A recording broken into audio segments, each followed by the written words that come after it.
বাক্সা জিলাৰ মুছলপুৰত আজি ছাগলী বিতৰণ কৰে বিটিআৰৰ মীন বিভাগৰ কাৰ্যবাহী সদস্য ৰাকেশ ব্ৰহ্মই।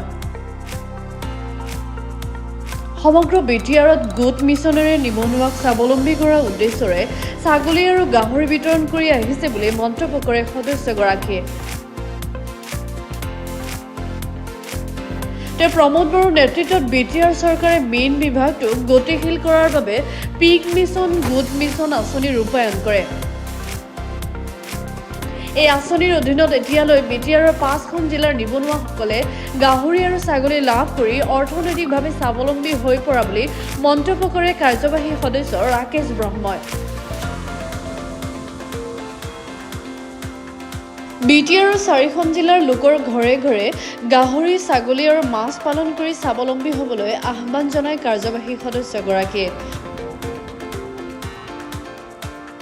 আনহাতে বিটিআৰৰ কাৰ্যবাহী সদস্য হিচাপে দায়িত্ব লোৱাৰ পিছৰে পৰা নিবনুৱা লোকক ধাৰাবাহিকভাৱে ছাগলী, গাহৰি আৰু মাছ বিতৰণ কৰা কাৰ্যই বিৰোধী দলৰ লোকে তেওঁৰ ৰাজনৈতিক মুনাফাৰ বাবে বিতৰণ কৰা বুলি কৰা মন্তব্যৰ প্ৰত্যুত্তৰ দি তেওঁ জনসাধাৰণৰ সুবিধা আৰু অৰ্থনৈতিকভাৱে স্বাৱলম্বী কৰাৰ স্বাৰ্থতেই গাহৰি, ছাগলী, মাছ বিতৰণ কৰা বুলি মন্তব্য কৰে।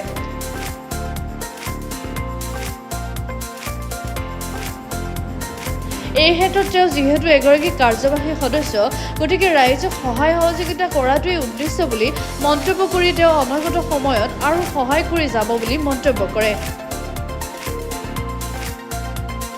বিটিআৰ চৰকাৰৰ পৰা সন্মানীয় প্ৰমোদ বড়ো ডাঙৰীয়াৰ নেতৃত্বত যিহেতু আমি গাঁও অঞ্চলৰ আমাৰ আই মাতৃসকল, আমাৰ ভাতৃসকল, তেখেতসকলক আৰ্থিক স্বাৱলম্বী কৰাৰ কথা কৈ আছিলোঁ। এনেকুৱাই বিটিআৰত আমি গাহৰি পালন, মাছ পালন আৰু ছাগলী পালন চাৰিওফালে বিটিআৰত ঠাই অঞ্চলবিলাকত ডিষ্ট্ৰিবিউশ্যন চলি আছে।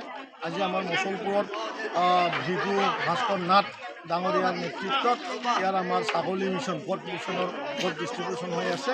মই বহুত সুখী যে সঁচাকৈ আমি যি ধৰণৰে কথা কৈছিলোঁ, আজি বিটিআৰত ঘৰে ঘৰে গাহৰি পালন কৰা, ছাগলী পালন কৰা, মাছ পালন কৰা, যাক আমি লাইভলিহুড বুলি কওঁ, এইটো এটা ভলকেনো, এটা ভূমিকম্পৰ এটা পৰিৱেশ ইয়াত গঢ়ি তুলিবলৈ প্ৰমোদ বড়ো ডাঙৰীয়াই সক্ষম হৈছে। সঁচাকৈ তেখেতৰ হৃদয়ৰ পৰা আমি থেংক ইউ দিছোঁ। মই বিশেষ গম পোৱা নাই এই কিমানক দিলে শব্দটো ঠিক তেনেকুৱা মিছন যিহেতু এতিয়া হাজাৰৰ পিছত লাখ তেনেকুৱাকৈ যাব। আজি মুছলপুৰত কিমান আছে আমাৰ অফিচাৰ ডাঙৰীয়া আছে, তেখেতসকলে গম পাব।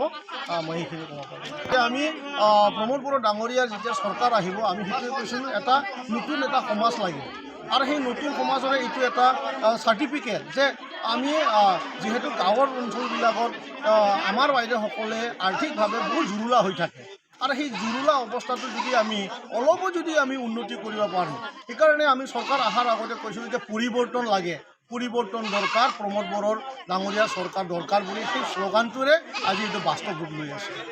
মোৰ সুবিধাটো মই বুজি পোৱা নাই। মোৰ সুবিধা, মইতো গাহৰি পালন ঠিক নকৰোঁ, ছাগলীৰ পালন নকৰোঁ। মই যিহেতু বিটিআৰ চৰকাৰৰ এজন নেতৃত্ব দিয়া এজন EM, গতিকে মই ৰাইজক দি আছোঁ। মোৰ ফালে কি সুবিধা মই এইটো গম নাপাওঁ। বাক্সাৰ পৰা নীৰেণ কুমাৰ শৰ্মাৰ ৰিপৰ্ট, গ্ল'বেল NE 24/7।